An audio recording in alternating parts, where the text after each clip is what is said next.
Selamat pagi dunia penuh warna. Hari ini akan jadi istimewa. Selamat pagi wahai teman semua. Tawar yang iringi langkah kita. Sudah tak sabar segera dimulai. Siapkanlah dirimu. We're gonna have a good time. Oh so much fun. Bersama teman baru, itu yang aku tunggu. We're gonna have a good time. Oh so much fun. Belajar hal yang baru, tak perlu ragu-ragu. Senangnya mari kita semua berlomba-lomba, belajar sambil bermain. Oh asiknya. Apa yang kita kerjakan hari ini adalah bekal untuk di hari nanti. Sudah tak sabar segera dimulai. Siapkanlah dirimu. We're gonna have a good time.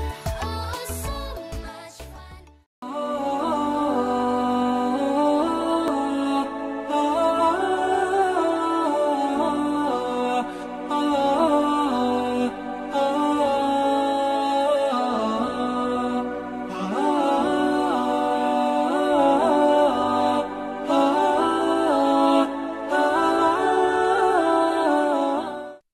Assalamualaikum warahmatullahi wabarakatuh. Alhamdulillah, ahmaduhu subhanahu wa ta'ala ni'amil ghirar, ashkuruhu ala kissamihil midrar. Asyhadu an la ilaha illallah zul jalali wal ikram, wa asyhadu anna Muhammadan abduhu wa rasuluh. Allahumma salli wa sallim ala Muhammad wa ala ali Muhammad, amma ba'd. Yang kami hormati dan kami cintai karena Allah, para jemaah majelis ilmu, majelis amal soleh, majelis Al-Quran. Mudah-mudahan kita semua senantiasa dalam keberkahan, rahmat, dan diridhoi oleh Allah Subhanahu wa Ta'ala. Bersyukur kita dengan ucapan Alhamdulillah, karena atas izin, atas kuasa Allah, kita masih dapat dipertemukan, dihimpunkan, dan dikumpulkan di rumah Allah ini, di majelis ilmu ini. Semoga kumpulnya kita di dunia ini bersama orang-orang yang soleh, kelak Allah pun akan mengumpulkan kita dalam syurganya Allah bersama Rasulullah SAW dalam keridhaan Allah. Amin. Salawat dan salam kita mohonkan kepada Allah agar senantiasa tersampaikan kepada sosok figur pemimpin terbaik pilihan Allah, Khatamun Nabiyyin, Nabi yang mulia dan dimuliakan oleh Allah Zat yang maha mulia, Nabi besar Muhammad sallallahu alaihi wasallam, berikut keluarga, zuriat, sahabat, dan segenap pengikutnya hingga akhir zaman. Allahumma sholli ala Muhammad wa ala ali Muhammad. Bapak Ibu hadirin hadirah yang kami cintai karena Allah, kajian kita pada pagi hari ini tentang makna minal aidin wal faizin dalam Islam. Kalimat ini mungkin tidak populer di negara-negara Timur Tengah. Kalimat ini populer wabil khusus di negara Asia, khususnya lagi di Indonesia. Maka kalimat ini tidak pernah didengar, tapi populer di negara Indonesia atau di negara Asia. Kalimat minal aidin wal faizin ini terucap biasanya ketika Yaumul Idain, di hari raya, baik hari raya Idul Fitri maupun hari raya Idul Adha, sering diucapkan itu kan. Cuman memang kalau di Timur Tengah jarang terdengar, cuman terdengarnya di negara Asia khusus Indonesia. Kalau kita lihat sejarah, ucap ini berawal ketika usai perang Badar di tahun 2 Hijriah,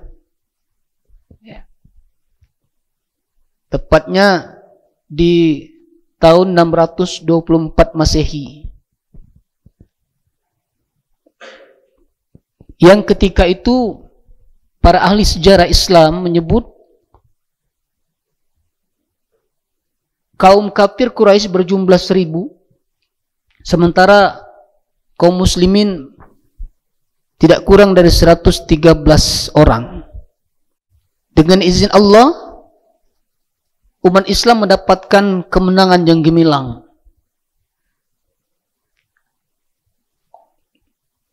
Orang-orang menyambut kedatangan perang Badar itu dengan ucapan minal aidin wal faizin.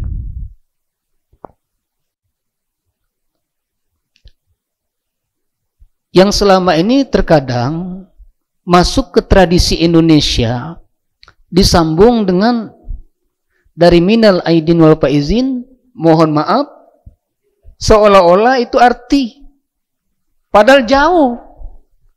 Minal aidin wal faizin itu bukan mohon maaf lahir dan batin, tapi karena dirangkai dua kalimat yang berbeda, seolah-olah arti minal faizin itu mohon maaf sudah populer. Terkadang ada lagunya itu, minal aidin wal faizin, maafkan lahir dan batin. Kalimat itu sebenarnya ada di awal itu ada ja'alallah wa iyyakum minal aidin wal faizin. Semoga Allah menjadikan kita semua menjadi orang-orang yang kembali kepada kefitrahan dan menjadi orang-orang yang menang. Karena aidin itu berasal dari kata aidu.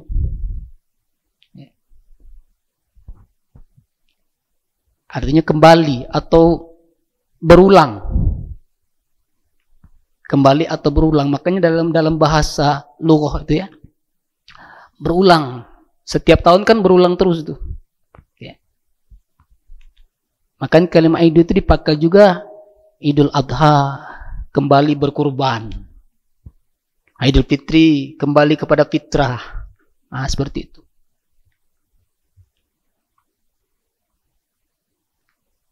Kemudian kalimat al-faizin itu asal kata dari fazah.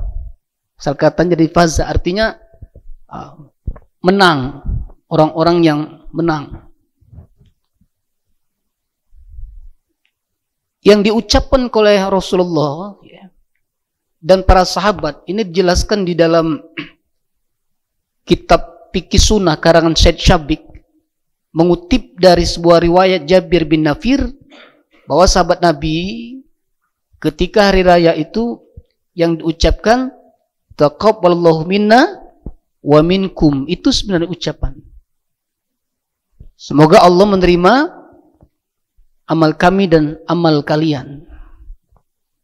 Lalu pertanyaannya, bolehkah kita mengucapkan ucapan itu? Boleh saja. Maka kita tidak lepas sebenarnya dari tradisi yang terkadang menjadi bagian daripada Islam itu sendiri. Kan hari raya ini saja, kalau dalam sejarah ya, sudah ada hari raya dulu. Waktu Nabi ke Madinah itu sudah ada hari raya. 2 hari raya sudah ada tuh di Madinah itu. Hari raya saduran dari orang-orang jahiliyah yang disebut Nairuz dan Mihrajan. Nairuz itu hari raya menghormati pergantian tahun itu nah. Syamsiah, yang sekarang dikenal pergantian tahun tuh.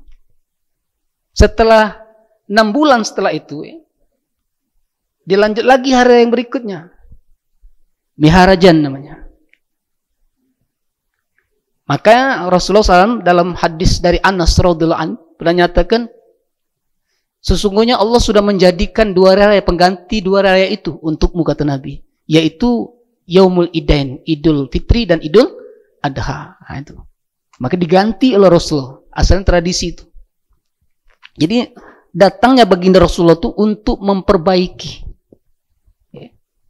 untuk menyempurnakan tradisi-tradisi yang masih ada unsur jahiliyah, diperbaiki oleh baginda Rasulullah SAW sebagai rahmat.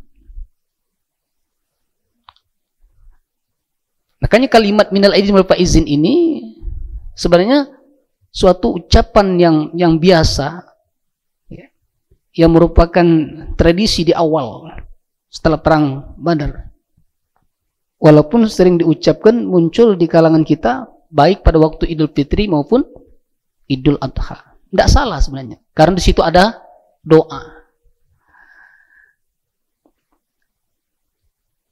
Saudara-saudariku yang kami hormati, sebelum kami melanjutkan tentang makna, nanti kita kaji dalam Al-Quran ya, kalimat itu tentang minal aidin wal faizin ini.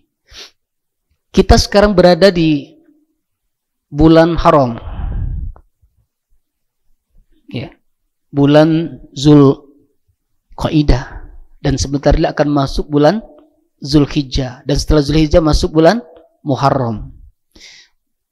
3 bulan berangkai itu berturut-turut, subhanallah. Kalau bulan Rajab, diantaranya bulan Rajab ya, cuman agak jauh jaraknya itu.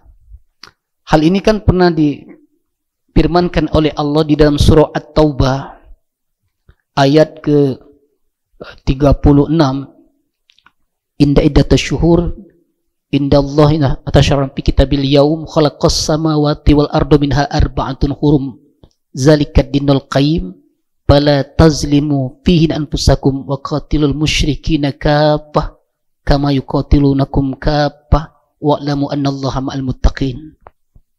Sesungguhnya perputaran waktu dalam 1 tahun itu ada 12 bulan ketika Allah menciptakan langit dan bumi, dan di antara 12 bulan itu arba'atun hurum, ada 4 bulan yang haram, bulan yang disucikan oleh Allah.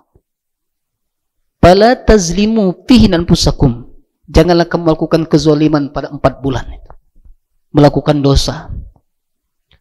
Walaupun di bulan lain juga kita dilarang, tetapi kenapa ini menjadi satu hal yang sangat penting ketika Allah menyampaikan jangan melakukan dosa pada bulan yang 4, spesial nih, karena menurut Ibnu Katsir dalam tafsirnya menyebutkan bahwa 2 hal dilipat gandakan dosa. Pertama, karena kita melakukan kesalahan. Yang kedua, karena kita mengotori bulan yang suci. Jadi 2 tuh.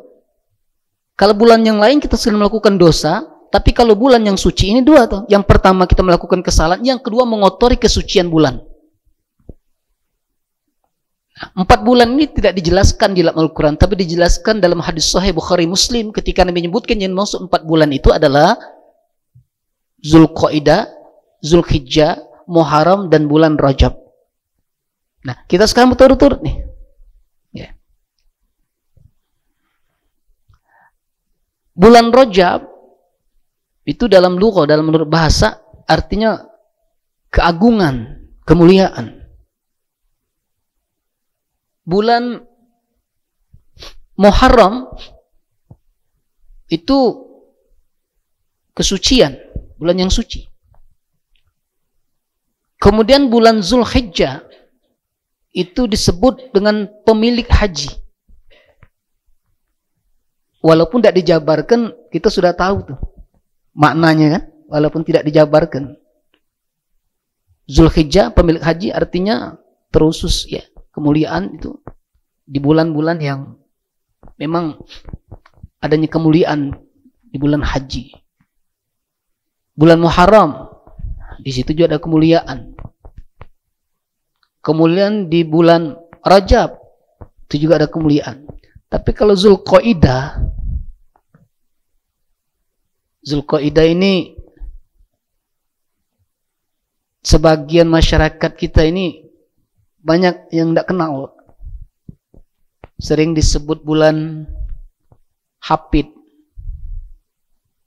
Ya? Sering nyebutnya bulan Hapid. Hampir tanya-tanya lah itu. Apa itu Ustaz bulan Zulqaidah? Bulan Hapid. Tahu bulan Hapid? Kebanyakan, sebagian kita nyebutnya bulan Hapid. Pada bulan Hapid itu ditanya dengan kawan yang dari daerah Jawa itu. Hapid itu orang Jawa nyebutnya Hapid. Nah, untuk bulan ini aneh. Ini perlu dibahas sedikit ya, sebelum kita sampai pada inti apa yang akan kita sampaikan pada pagi hari ini. Kalau padahal ini kan 4 bulan nih sama nih, suci semuanya kan? Kalau Quran nyebutkan, tapi nyebutkan bulan yang mulia nih. Bulan Zulqaidah, bulan Zulhijjah, bulan Muharram, bulan Rajab. Tapi bulan Zulqaidah ini kalau Bang Plembang nyebutnya banyak ketakutan, Pak. Masih itu berlaku sampai sekarang ini. Bulan haji senang, bulan Muharram begitu pun. Bulan Rajab seperti itu, banyak melakukan amalan-amalan. Bulan Muharram banyak melakukan amalan, puasa Asyura. Puasa 10 Muharram, ada lagi yang nyebutkan kalau tradisi kita lebaran anak yatim katanya. Ada tahun baru ya, tahun baru Islam itu dimeriahkan. Apalagi bulan haji nanti, itu mulia sekali juga. Ada yang namanya puasa Arafah nanti kan. Bulan Rajab seperti itu. Nah, ketika masuk bulan Zulqaidah seperti ini, banyak yang anti. Takut mengadakan acara.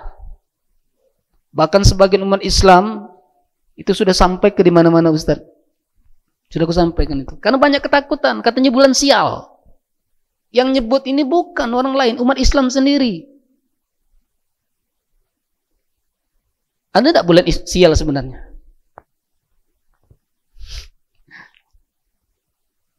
Dalam hadis dari Abdullah bin Mas'ud, hadis riwayat Abu Daud, Nabi pernah ulang 3 kali tuh. At-tiyaratu syirkun, at-tiyaratu syirkun, at-tiyaratu syirkun. Orang yang tatayur, ya, yang nyebut hari bulan sial itu syirik tuh. Sampai 3 kali Nabi ngatakan tuh. Yang ngatakan sial hari-hari itu syirik.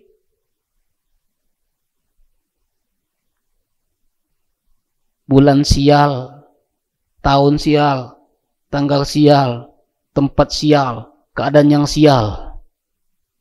Ada bagusan hari ini. Ada bagusnya bulan ini. Kenapa bulan ini? Tidak bagus bulan ini.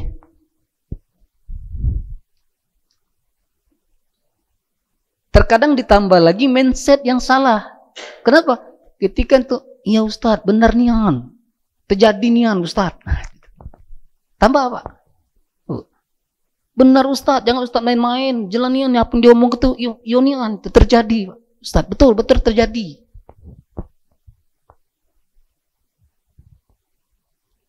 Ketika kita merujuk ke sebuah hadis qudsi, Rasul menyebutkan, Ana inazani abdi bi. Aku bergantung persangkaan hambaku, kata Allah kepadaku. Itu mindset tuh. Andai kata sesuatu terjadi, apa yang kita bicarakan terjadi, itu mindset kita yang salah tuh. Karena berdasarkan hadis qudsi seperti itu. Aku bergantung persangkaan hambaku kepadaku, kata Allah. Mindset itu kan? Kalau kita mengatakan, wah, sial. Apa yang terjadi? Survei membuktikan itu. Kalimatud doa. Ucapan adalah zaman dulu. Kita kilas balik ke belakang. Zaman-zaman kita masih kecil. Kalau hujan turun kita mandi di lapangan. Lari-lari main-main sama kawan-kawan. Biasa aja tuh. Tapi sebagian ada ibu-ibu yang takut. Begitu hujan deras, anak-anak mandi, apa kata ibunya? Jangan mandi hujan. Nanti sakit. Apa yang terjadi?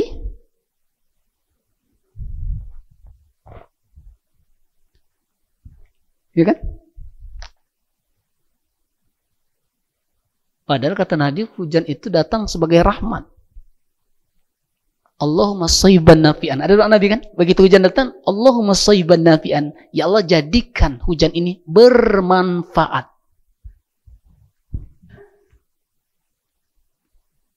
Anak kita main tuh, bolak-balik di jalan yang licin. Jangan main di situ, nanti jatuh. Apa yang terjadi? Kalimat jatuh, nanti jatuh. Artinya sebentar lagi jatuh tuh. Kalau kita ngomong hati-hati kan beda tuh. Benar, jadi doa. Nah, termasuk hari sial tadi. Sebenarnya. Nggak ada, karena mindset kita yang keliru. Kita berdoa tuh. Allah bergantung kita nih. Kalau kita yakin dalam doa kita, mudah-mudahan dikabulkan. Tapi kalau kita tidak yakin dalam doa kita, itu tadi. Hadits qudsi menyatakan seperti itu. Jangan-jangan doa tidak kabul. Sudah berkali-kali berdoa ini, masih seperti itu, tidak kabul-kabul. Tidak kabul memang. Kalau kita tidak yakin, Tuhan itu bukan sekedar untuk nama Allah itu bukan sekedar untuk diucapkan. Zikir kita 1000 kali mengucapkan nama Allah. Kalau kita tidak yakin kepada Allah itu, tidak akan sampai bersambung hati kita dengan Tuhan itu. Kan banyak orang yang zikir, tapi hati tidak bersambung dengan Allah itu. Tidak yakin. Padahal Quran sendiri menyebutkan. Sering kita baca itu. Zalikal kitabu la raiba fi hudal lil muttaqin. Apa ayat itu? Tidak ada keraguan-raguan di dalam Al-Quran. Artinya kalau tidak ragu dengan Quran, tidak ragu dengan Allah itu. Jangan diragukan. Kalau kita menyimpang sedikit, yang ada hubungan dengan hukum, kembali kepada hukum fikih. Hukum fikih, Pak, kalau belajar hukum fikih, Bu, itu tidak boleh ragu tuh. Kalau kita ragu, ya, sudah. Keraguan itu bisa menjadi suatu hukum. Misalnya gitu. Wuduk nih. Batal atau tidak? Tadi aku bunga angin, batal atau tidak? Ragu tuh. Kira-kira batal atau tidak? Kalau kita merasa tidak batal, tidak. Kan seperti itu, tidak boleh hukum itu di apa? Kan kalau kita kembali, misalnya sholat nih, ada yang namanya syak ya. Syak itu ragu-ragu. Padahal kan kita sholat ya, angkat takbir, lupa rakaat. 2 apa 3 nih? 2 apa 3 nih? Itu ragu-ragu kan? Nabi nganjurkan untuk menentukan sikap, ambil yang paling sedikit. 2 atau 3, ya 2 tambahi. Kan seperti itu. Artinya tidak boleh dalam ragu-ragu itu, tidak boleh. Ya. Termasuk apalagi masalah keimanan. Wah, subhanallah, jangan sampai meragukan kebesaran Allah, meragukan kalau Allah memberi rezeki. Dan kita lebih percaya kepada hal-hal yang tidak ada sangkut pautnya dengan keimanan. Sehingga itu bisa menggeser keimanan kita. Sekalian kami hormati kesimpulan bahwasanya kalimat minal aidin wal faizin ini adalah tradisi yang sudah menjadi kebiasaan dari sebagian umat Islam, termasuk umat Islam yang ada di Indonesia.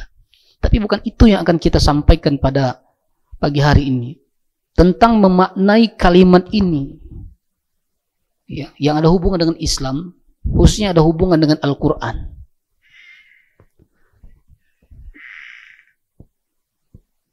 Mina aidin faizin, semoga kamu menjadi orang-orang yang kembali kepada fitrah dan menjadi orang-orang yang menang. Lalu siapa orang yang kembali kepada fitrah itu? Dan siapa orang-orang yang menang itu? Nah, itu pertanyaannya kan. Coba kita buka di dalam surah Ar-Rum. Itu surah ke-30 ada Ustaz itu.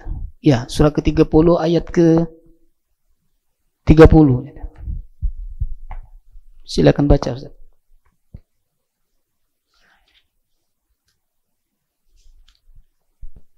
A'udzu billahi minas syaitonir rajim. Wa aqim wajhaka lid-dini hanifa fidratallahi allati fataran nasa 'alaiha la tabdila li khalqillah zalikad dinul qayyim walakinna aksaron nasi la ya'lamun. Yang artinya, maka hadapkanlah wajahmu dengan lurus kepada agama Islam sesuai fitrah Allah, disebabkan Dia telah menciptakan manusia menurut fitrah itu. Tidak ada perubahan pada ciptaan Allah. Itulah agama yang lurus, tetapi kebanyakan manusia tidak mengetahui. Ini kalau menurut tafsirnya, kembali kepada fitrah itu kembali kepada ketauhid. Jadi manusia ini cenderung mengetahui sebenarnya akan keesaan Allah. diakui ataupun tidak, manusia itu sadar dan sadar bahwa Allah itu, mentauhidkan Allah itu. Kalimat ayat qul huwallahu ahad, katakanlah bahwa Allah itu satu, tauhid. Diakui atau tidak, disadari ataupun tidak, manusia itu menyadari bahwa Allah itu zat yang tunggal. Ustadz, bagaimana dengan orang non? Orang non muslim sekalipun dia tahu, karena fitrah sudah itu. Walaupun dua yang membuat manusia tidak mau menerimanya. Satu karena kebodohannya, dua karena kesombongannya. Ini yang membuat manusia itu jauh dari kebenaran. Pertama, karena kebodohan. Yang kedua, karena kesombongan. Maka jauh dari kebenaran. Kalau manusia tidak mau mencari ilmu, dia akan terus dalam kebodohannya itu. Dia tidak tahu, tapi seolah-olah dia tahu. Kan orang yang tidak mau menerima kebenaran itu orang yang bodoh, dan orang yang tidak mau menerima kebenaran pun adalah bagian daripada orang-orang yang sombong. Jadi dua itu sudah sekaligus nih. Kata Nabi dalam sebuah riwayat di hadis sahihnya,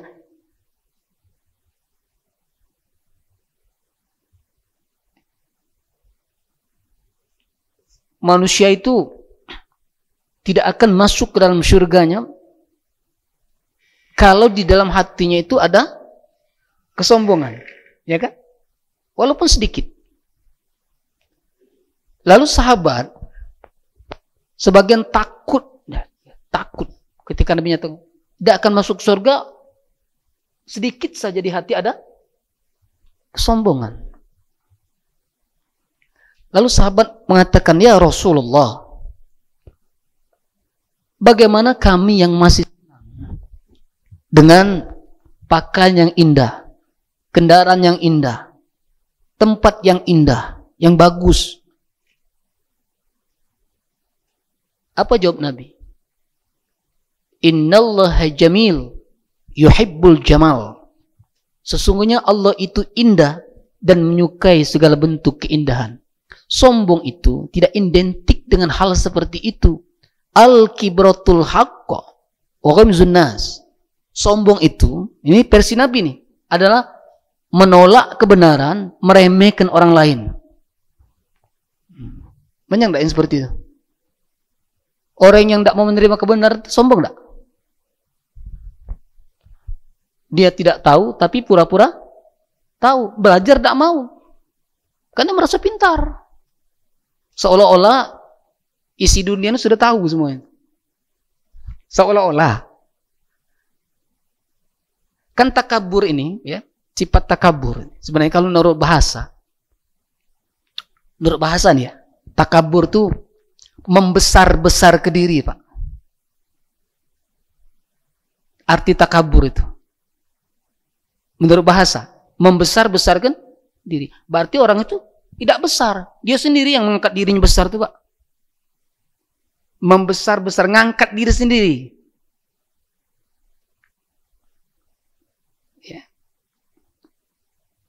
Cenderung merendahkan orang lain. Nah, kalau mereka jauh dari kesombongan ini, mengakui kebenaran, dan mau belajar ketika tidak tahu, maka dia akan menerima yang namanya ketauhidan ini. Karena manusia itu fitrahnya nyadar sesadarnya bahwa Tuhan itu zat yang tunggal.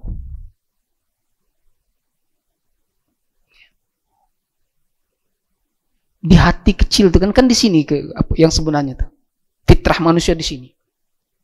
Kan sisi lain ada manusia itu mulutnya tidak mau nerima tuh karena keangkuhannya, tapi hatinya sebenarnya nerima tuh, Pak. Kan ada seperti itu. Contoh nih, yang simpelnya tuh, ada bapak salah nih, dinasihat oleh anak. Mau tidak bapak tuh yang ego tuh nerima? Tidak mau, karena dia berasa orang tua. Masih kecil nasihati saya. Padahal dia tahu kalau yang diucapkan oleh anaknya itu benar. Malamnya mikir, ya Allah, itu hati kecil tuh bicara. Salah aku nih. Padahal benar yang diomongkan. Benar seperti itu. Itu antar orang tua anak kecil. Nah seperti itulah kebanyakan manusia. Ada yang berlaku seperti itu Pak. Ketika dia salah, ditegur orang, cuman yang negur ini sebenarnya, nah, menurut dia nih, level di bawah dia nih.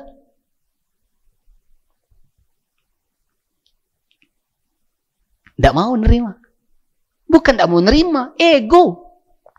Tahu kalau itu benar. Nah ini, contoh nih, kita kembali ke sejarah. Abu Lahab tahu enggak kalau Rasulullah itu benar? Tahu sebenarnya Pak. Abu Jahal tahu kalau yang dibawa oleh Rasul ajaran yang benar, tauhid, tahu Pak. Bahkan Abu Thalib tahu seperti itu juga. Kenapa mereka tidak mau menerima?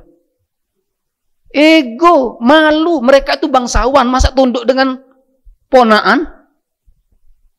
Gengsi. Nah, kalau bahasa kita. Fir'aun. Fir'aun itu bapak angkat Nabi Musa, Pak. Tahu tak kalau Nabi Musa benar? Tahu, Pak. Kenapa? Gengsi. Lo raja. Siapa kamu? Itu kan kau tuh aku yang angkat. Seolah seperti itu. Aku yang angkat kau. Saya nampak pengaruh ego nih. Kesombongan. Yang itu yang tersembunyi dalam hati nih. Tidak mau menerima kebenaran. Kalau orang mau menerima kebenaran, jauh dari mengakui dia bodoh. Yeah. Tahu dia tuh banyak yang tidak tahu. Maka kalau kembali kepada tasawuf ya, ke dalam ya, artinya semakin banyak yang kita tahu, semakin sadar dirilah akan kebodohan kita. Harusnya seperti itu kita mikir. Semakin banyak yang kita tahu, semakin sadar akan kebodohan kita. Tapi kebanyakan manusia semakin tahu dia, semakin pintarlah dia. Kan itu. Makin banyak yang tahu, makin pintar. Tidak seperti itu, Pak. Orang yang tahu seperti itu. Makin banyak yang dia tahu, makin tahu bahwa dia bodoh. Banyak yang belum diketahui. Maka tidak boleh, Pak, nyimpan-nyimpan itu. Kesombongan itu. Terkuak di hari kiamat nanti. Maka bagaimana kita akan kembali kepada fitrah kita, kesucian. Maka ketika kita berdoa, ya, tidak bersambung hati kita dengan Tuhan tuh. Karena hati itu tidak suci, tidak kembali kepada kesucian fitrah, ketauhidan gitu. Karena masih tersimpan. Maka ayat ini menuntun kita dengan kalimat Idul Fitri, Idul Kurban, ya, Idul Adha maksudnya. Itu kembali ke fitrah itu, kembali ke kurban itu makna dalam sebenarnya. Kurban yang dimaksud itu juga bukan sebenarnya menyembelih hewan kurban itu saja, tapi adalah bagaimana kita melakukan pengorbanan kecintaan kita kepada Allah melalui apa yang bisa kita berikan. Ya. Kalau kita benar-benar cinta kepada Allah, itu sebenarnya kalimatnya. Artinya masih kembali kepada ketauhidan kita kepada Allah untuk membuktikan begitu besarnya cinta kita kepada Sang Khalik itu. Kemudian mengenai masalah faizin, menjadi golongan orang-orang yang menang. Siapa orang-orang yang menang itu?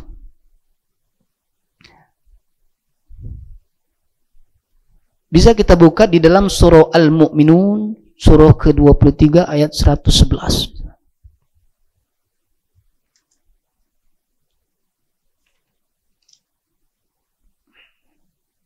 Silakan Ustaz baca. Iya.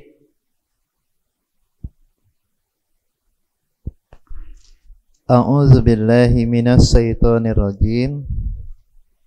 Inni jazaituhumul yauma bima sabaru annahum humul faizun, yang artinya sungguh pada hari ini aku memberi balasan kepada mereka karena kesabaran mereka. Sungguh mereka itulah orang-orang yang memperoleh kemenangan. Jadi siapa Pak Izun itu? Orang yang menang itu siapa jadi? Kalau Al-Quran ini, Al-Quran langsung ini. Orang yang Pak Izin yang menang itu siapa? Sabar. Itu kan ayatnya. Sesungguhnya aku akan memberikan balasan pada hari ini karena kesabaran mereka. Sesungguhnya mereka itulah orang-orang yang menang. Ini Quran langsung menyebutkan ini. Bukan ustadz, bukan nabi. Quran langsung menyebutkan. Jadi orang yang menang itu siapa? Orang yang sabar. Maka wajar kalau kalimat minal ilmi wal ini muncul selama puasa, kan kita diuji dengan kesabaran. Nah itu ada hubungan itu, kaitannya itu. Di bulan Zulhijjah kurban pun itu kan yang mengajarkan kesabaran adalah Khalilullah Nabi Ibrahim alaihissalam. Lihat sejarahnya. Datang pertama kali di kota Bakkah namanya dulu, bukan Makkah, Bakkah. Ya. Tidak ada masyarakat ketika itu. Sampai sempat mendirikan ya tempat di situ, mencari air, ya. Terkenal dengan peristiwa sa'i, sekarang menjadi sa'i dari Sofa ke Marwa, lari kecil mencari air. Yang dalam sejarah diceritakan ternyata air itu berada di bawah telapak kaki Nabi Ismail ketika itu masih bayi. Perjuangan, lanjut berjuang lagi, ya. Sampai kepada peristiwa kurban, pengorbanan. Itu ujian kan? Perlu kesabaran.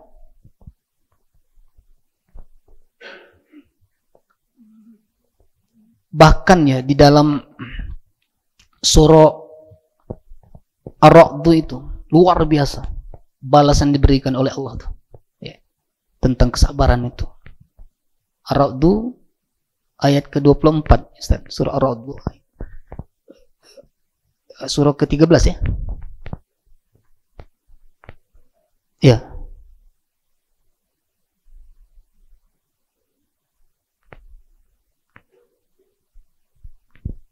A'udzubillahi minasyaitonirrajim. Salamun alaikum bima sabartum fa ni'ma uqbad-dar. Yang artinya sambil mengucapkan selamat sejahtera atasmu karena kesabaranmu, maka alangkah nikmatnya tempat kesudahan itu. Nah, itu ucapan malaikat. Salamun alaikum bima sabartum fa ni'ma uqbad-dar. Selamat atasmu atas kesabaran kamu. Ini tempat kesudahan yang paling baik. Yang dimaksud di surga. Tempat kesudahan yang paling baik adalah surga. Jadi orang-orang yang menang ini yang bisa menghadapi ujian-ujian dalam hidup ini, karena tidak seluruh orang bisa menghadapi ujian. Dan ujian ini kalau di dalam surah Al-Anbiya 35 itu ya, kullu nafsin za'iqatul maut wa nabluukum bisyarri wal khairi fitnah wa ilaina turja'un. Setiap makhluk itu akan merasakan yang namanya kematian dan akan diuji dengan keburukan dan dengan kebaikan. Kepada kami kamu semua akan dikembalikan. Wa nabluukum bisyarri fitnah, bisyarri wal khairi fitnah. Ibnu Abbas radhiyallahu an pernah menyampaikan, bahkan menafsirkan ayat ini, akan diuji manusia itu dengan keburukan, dengan kebaikan, dengan kekayaan, dengan kemiskinan, dengan sakit dan dengan sehat, dengan kesenangan dan kesusahan. Jadi ujian itu bukan identik dengan yang bahasa Palembang tuh yang tidak lemah. Kita nih seolah-olah itu identik dengan yang tidak lemah. Sakit, ekonomi lemah, tidak ada pekerjaan, ya, kesedihan, kematian, itu kan? Kita tidak merasa kalau kekayaan, pangkat, jabatan, kesehatan itu diuji Allah, dan keduanya itu harus sabar semuanya menghadapinya sebenarnya. Ya kalau sabar dalam musibah oke lah. Yang sabar menghadapi nikmat Allah itu sabar juga sebenarnya. Karena banyak orang yang tidak sabar, gerasa gerusuk tuh menghadapi nikmat Allah itu, sehingga tidak bisa dia menahan hawa nafsunya nih. Sehingga kalau tidak dengan kesabaran, bisa saja nikmat ini keluar tanpa ada manfaat sama sekali, bahkan merugikan dia.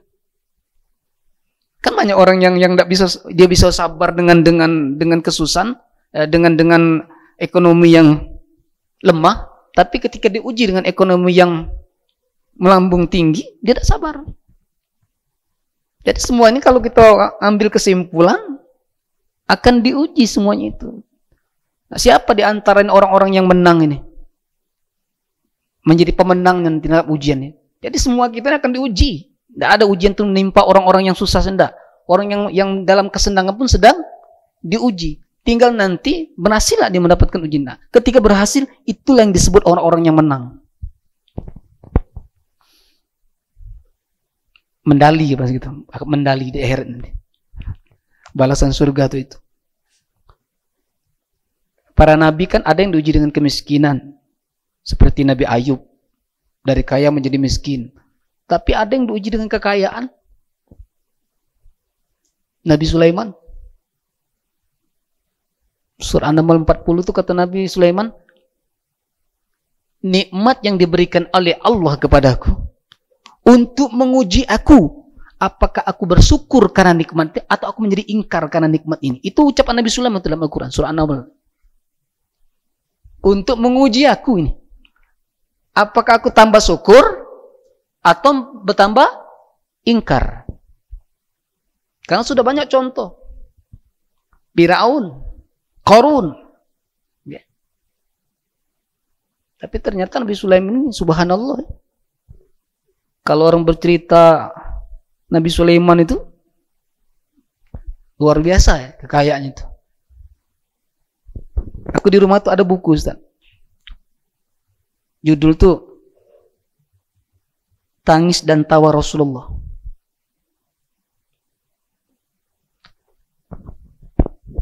Di dalam sebuah riwayat tuh ada seorang berdoa di zaman Nabi tuh. Masuk ke masjid, sudah sholat di masjid, doa. Tidak tanggung-tanggung doa. Ya Allah, berikanlah aku kekayaan. Berilah aku kekayaan. Menjadi orang yang paling kaya di muka bumi ini. Setelah doa, pas Palembangnya Nabi campai. Dia Nabi doa kau tidak kabul. Juga dalam Palembang nih, rasanya ya Rasulullah, tidak boleh pun nak minta aku jadi orang yang paling kaya. Karena doa engkau, Nabi. Nabi senyum nih, doa kau sudah diduli oleh Nabi Sulaiman. Apa kamu Sulaiman? Ya Allah, jangan ada di atas dunia orang lebih kaya dibanding aku. Nah, jangan-jangan doa kita nih sudah ada juga yang nulinya. Nabi Sulaiman tuh. Ya. Tapi dengan kekayaan yang ada itu, semakin dekat dengan Allah apa semakin jauh Nabi Sulaiman tuh? Semakin dekat. Kalau kita belajar sejarah, Pak, menarik nih itu sejarah para nabi itu ya. Saking takutnya Nabi Sulaiman itu, dalam sebuah riwayat, Nabi Sulaiman ini, aku baca juga riwayat dalam tarikh sejarah itu. Dulu kan belum adanya sholat 5 waktu ya, tapi ada sholat waktu tertentu ya, tapi tidak disebut sholat 5 waktu. Ketika Nabi Sulaiman ini sedang menikmati kendaraan, ya, melihat kendaraan, yaitu berupa kuda, Pak. Nih, kuda Nabi Sulaiman ini agak menarik tuh, karena kuda yang pakai sayap itu, pakai sayap kuda itu. Sebenarnya itu, subhanallah ya. Itu kalau di film ada film, tapi itu film sebenarnya. Kalau ini bukan, ini memang ilmu. Berbagai macam warna kudanya. Kuda bisa terbang. Sampai lewat waktu ketika dia diperintahkan oleh Allah untuk sujud, lewat waktunya. Turun malaikat Jibril nyampaikan, ya Sulaiman, lantaran kuda-kudamu ini, engkau lupa sujud kepada Allah. Nangis Nabi Sulaiman. Ya. Apa yang terjadi? Dia ambil pedang, disembelihnya Pak kuda-kuda tadi. Memasuki tulang kesayangnya gitu. Kalau lantaran ini membuat aku lupa dengan Allah. Tapi Allah ganti tuh dengan yang lebih baik. Apa tuh? Itu dalam sejarahnya Nabi Sulaiman pacak menguasai angin. Lebih hebat lagi. Bisa menguasai angin. Tapi hikmah yang bisa kita petik dari cerita itu, artinya paling takut ketika ujian berupa nikmat di dunia ini melalaikan kita. Wa mal hayatud dunya illa mata'ul ghurur. Dunia ini kalau tidak benar-benar pacak membuat kita lalai, Pak. Lalai gitu. Makanya yang kita merasa bahwa kita sedang tidak diuji. Semua kita akan menghadapi ujian. Tinggal kita bersabarkah kita atau tidak. Ketika kita bisa sabar, itulah akan menjadi orang yang menang tadi. Tapi ketika kita tidak sabar, kita akan menjadi orang yang kalah. Di dunia saja sudah gagal gitu. Ngomong yang kalah, ngomong yang gagal. Gagal. Maka tidak ada jalan lain kecuali kita berusaha dengan yang nikmat yang diberikan oleh Allah ini. Dituntunlah kita dengan Al-Quran dan Sunnah Rasul agar kita terus berada di jalan yang diridhoi Allah Subhanahu wa Ta'ala. Pada akhirnya kami simpulkan bahwa fitrah manusia itu adalah kembali kepada tauhid dan berusaha untuk membersihkan jiwa-jiwa kotor hati kita ini agar kita dapat berusaha untuk ikhlas, khusyuk, tadarruk kepada Allah. Dan pada akhirnya juga kita akan menjadi orang-orang yang mendapat kepenangan di sisi Allah karena kesabaran kita dalam menghadapi ujian, baik kenikmatan maupun keburukan di dalam hidup ini. Terima kasih, mohon maaf. Wassalamualaikum warahmatullahi wabarakatuh.